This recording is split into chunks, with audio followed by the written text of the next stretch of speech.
maxay tahay sababta Lil Durk loogu eedeynayo inuu dilay rapperkii fanaanka caanka FGB Cash dhimashadiisa cadaawada Playboy Gangs iyo OTF Group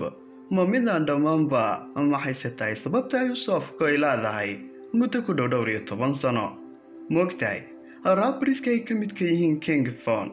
FGB Durk iyo xubno kale oo caan ah inay cadaawada labadan group dartood ay u dhinteen dhaawacii Lil Tjay bilihii la soo dhaafay ma runba inuu ku lug lahaa groupka iyo kooxda caanka ee OTF Group xalaan dagaal lahayn miyay waayeen labadan koox iyo gangiskan muddo gaadhaysa 10 sano intaas iyo xogo kale oo xiise leh oo qarsoodi oo aan hore uga maqal kooxan gangiska iyo dilka FGB Cash ayaan ku soo qaadan doonaa barnaamijkeena maanta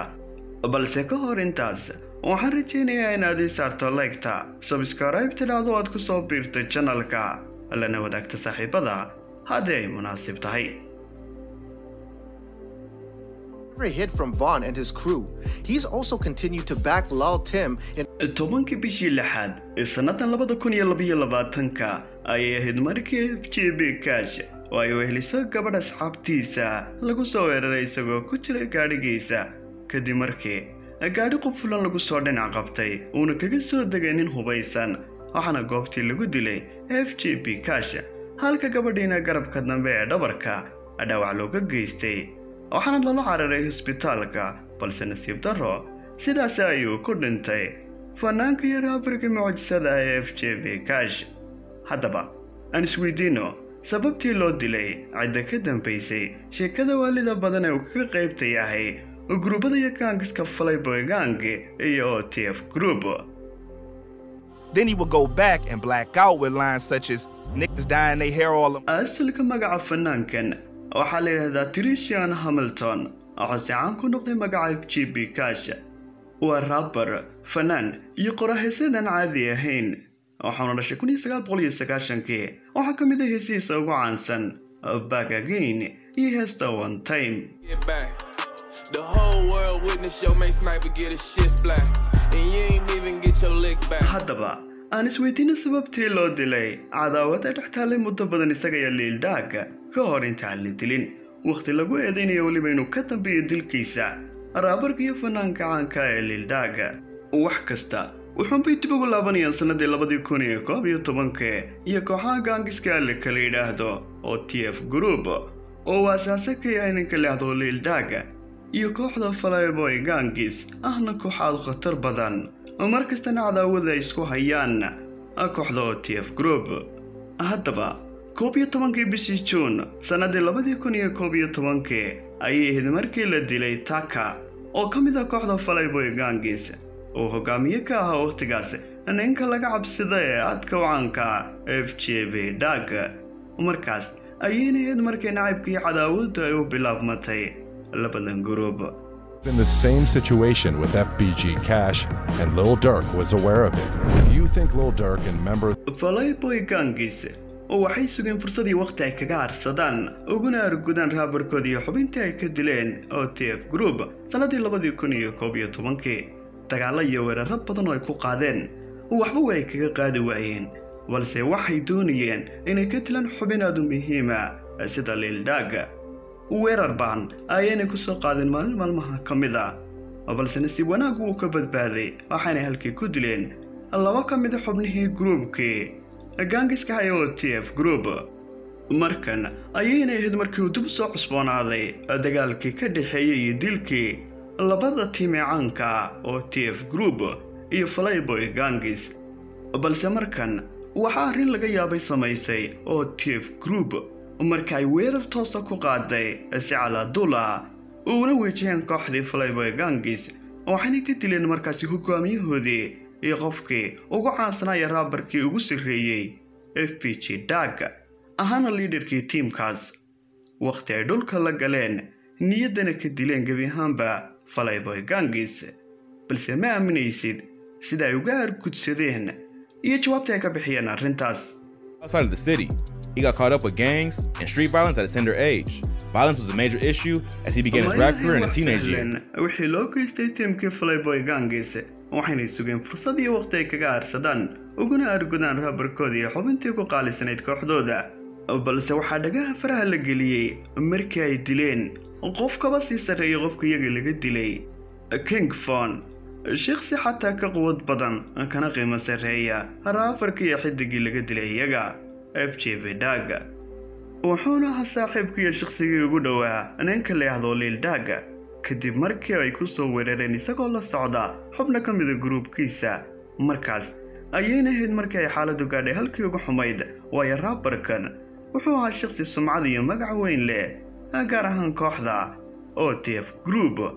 iyo tiimka shakhsigii ugu sarreeyay. Gators solved the case. They also found a spent .357 caliber cartridge casing between the vehicle's windshield and hood. When an examined OTF Group waxay taasi wahayd jab iyo dhaawacaad u culus waxayna waayeen xidig iyo star awood ku lahaa dhexdooda King Von iyo shakhsi barayda oo sumcad weyn leh kaasoo ay la murugoodeen dhimashadiisa muddo badan balse kama ay dambayn waxaanay markiiba soo qaadeen weerar ay ku dileen hogaamiyihii Flyboy Gangs FJB Dag walaalkiisii ka yara oo la yidhaahdo Brig kadib markii ay ku dhufteen xabado badan oo talantaale ah iyagoo ugu yaraan ugu argudeen ninka la yiraahdo King Von niyad jab dhaawac aan laga soo bogsanayo taasi ku ahayd Flyboy Gangs sidaana waxaa hawada uga baxay FJB Dag iyo walaalkiisii ka yara oo ay labadaba galaafteen OTF Group raggani waa rag cajiib ah qof baa laga dilaya adigana qof kale soo dilaysa oo simple balse arrintu markan waxay gaadhay meel aad u qadhaadh waxaana si weyn isu ilaaliyo OTF Group oo dhan maadaama ay soo galeen dambi aad u culus weliba xubintooda ugu qaalisan ninka la yiraahdo Lil Dag maxaad filaysaa inay sameeyaan markan nimanka iyo gaangis caanka ahaa Flyboy Gangs. Cheryl, tonight, friends say it was a Chicago rapper who was gunned down here on one of Chicago's ritziest streets. In laga wada dilay FJB Dag iyo walaalkiisii Rava oo ma ahayn maalmo farxad leh iyo deganaansho waxaana kooxda Flyboy Gangs ay gabi ahaanba ay qaaday weerar calaa duul oo ay ku qaaday Lil Dag iyo tiimkiisii OTF Group waxayna markan dhulka la jaray ninka la yiraahdo Lil Dag indhihiisana ay ilmo ka keeneen markay ay dileen ninka la yiraahdo Dank oo ah walaalka ka yar ninka la yiraahdo Lil Dag halkan iyo meeshii ugu xasaasinayd uguna qaabka darayd ayuu kaga soo biiray ninka iyo xidigaan maanta ka sheekayn doona FJB Cash haddaba iyadoo cadaawadii sidii u taagan ayuu FJB Cash hees ku soo qaaday goob uu ku dhagan yahay sawirka King Von oo ay dileen kooxdiisa waqti hore waxna arrintaasi xasuus iyo murugo ku ahayd Lil Dag iyo tiimkii la magac baxay OTF Group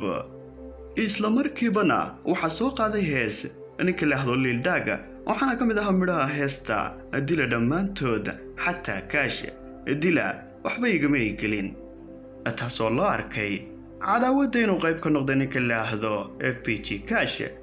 Lil Dagna uu soo adeegsanaya cadow iyo rag dilay isaga duty uniformed police officers who were working at the club and an on-duty cop patrolling near. FJB Cash wuxuu waraysi ku sheegay markaa kadib Lil Dag waa walaalkay mana jirto wax cadaawad oo naga dhaxaysa annaga taasoo dad badan u fahmeen inuu cabsaday kana baqay ninka la yiraahdo Lil Dag in lagu soo diray dilalka iyo waxyaalaha ka socda goobta ninka la yiraahdo FJB Cash balse arrintaasi waa ay kululaatay gabi ahaanba waxaana bilaabmay beef iyo isku dhac labadooda ninka la yiraahdo Lil Dag iyo sidoo kale ninka la yiraahdo FJB Cash dagaal cusub oo waayihiisa iyo waqtigiisaba wata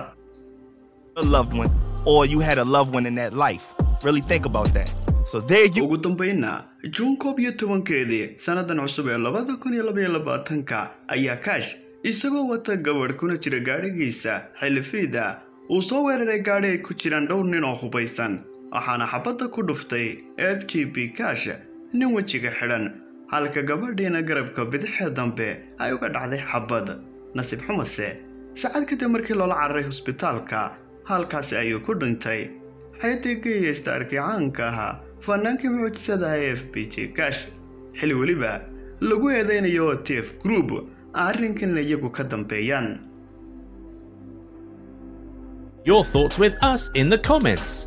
If you enjoyed this video, give it a thumbs up and subscribe to the channel. Also turn on the bell notification so you never miss out on new content, and we'll catch you in the next one.